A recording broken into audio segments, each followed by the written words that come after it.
Let's welcome on board Shaun Rein, who is joining us on the show right now. Hi, Shaun. Good to be speaking with you.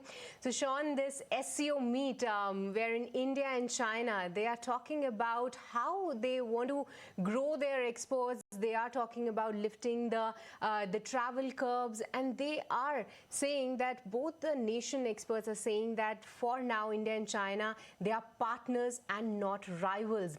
Why don't you help us firstly understand that how critical do you think is the timing of this particular meeting, wherein this is coming at a time where the US uncertainty and the tariff uncertainty around is still looming? Well, it's great to be here. I think I want to bring up one thing for my Indian friends. When Modi came to China, he was welcomed at the airport by singers, dancers, and a giant red carpet. And all of the Chinese state media have been showing pictures of Xi Jinping and Modi together. And they've been saying we need to have good relations between the elephant and the dragon. Let me contrast that with how China welcomed EU leaders like Ursula von der Leyen a couple weeks ago. They welcomed her on a giant school bus. They didn't have anybody of import welcoming her at the bus, and there was no music and certainly no red carpet. So I want to show that so that the people in India know that Xi Jinping and the CPC are signaling to the Chinese people and to the Indian people that we want to have good relations with India. And I think it's really important right now because let me be clear, the United States doesn't want China to grow into a strong superpower. For 8 years, both the Biden and Trump regimes have been trying to contain China's economic growth and political power in the exact same way that they destroyed Japan's economy in the 1980s when Japan got too strong.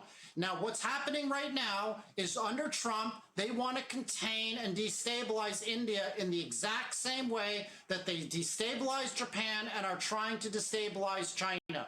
So I think it's very important, and I expect great economic trade deals to be named in the next 3 to 6 months, where you're going to get more magnets and batteries from India that can be bought from the Chinese. Hopefully, you're going to see the people-to-people exchanges that have been lacking in the last 5 years with direct flights, visas. And I think importantly, and what I hope is going to happen, is that Modi is going to allow Chinese companies like Huawei, like Xiaomi, like TikTok, like NEO, to invest billions of dollars into India to help create jobs in India and help allow Chinese companies to become global players. It's great timing, and it's important for India to know, once again, that China has rolled the red carpet out for Modi and as a sign of respect to the Indian people. Absolutely. And Shaun, one is wondering, with both leaders now agreeing to sort of enhance economic ties, like you just mentioned, and more importantly, also address India's trade deficit with China. How do you think this new relationship, I mean, Modi has been in China after a hiatus of almost 7 years, and we all saw the show and pomp with which he was actually welcomed. And, visuals of that drone show are, still floating around.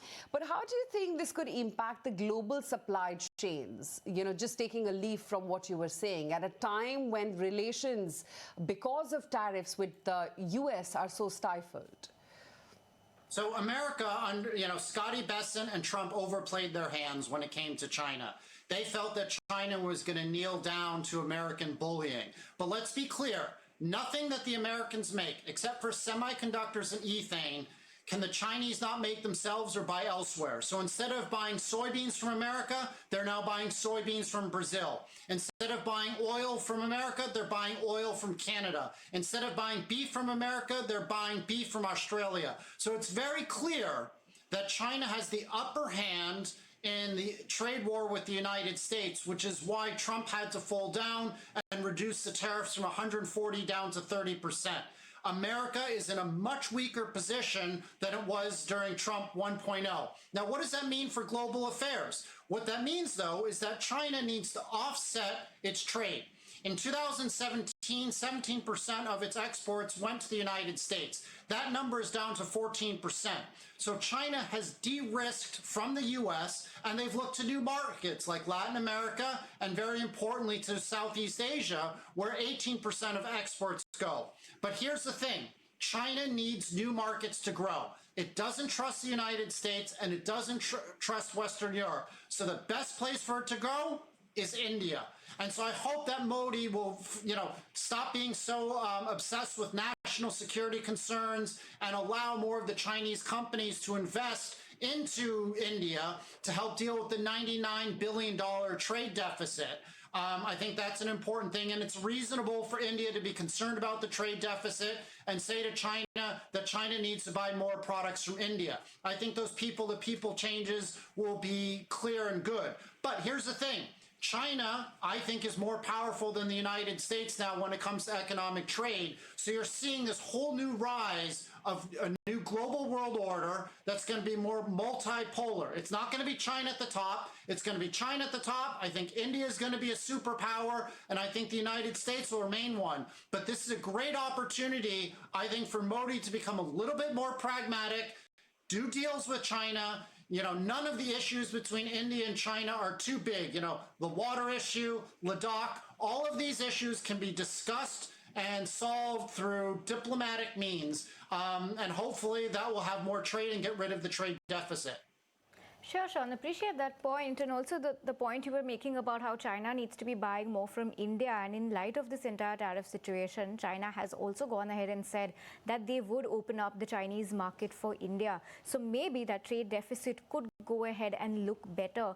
But Shaun, help us understand if there is any sort of negotiation happening from the US, and if going ahead US lowers its tariff on India, do you think that this India-China a relation that we're seeing right now and the effort towards strengthening it could still continue on this path?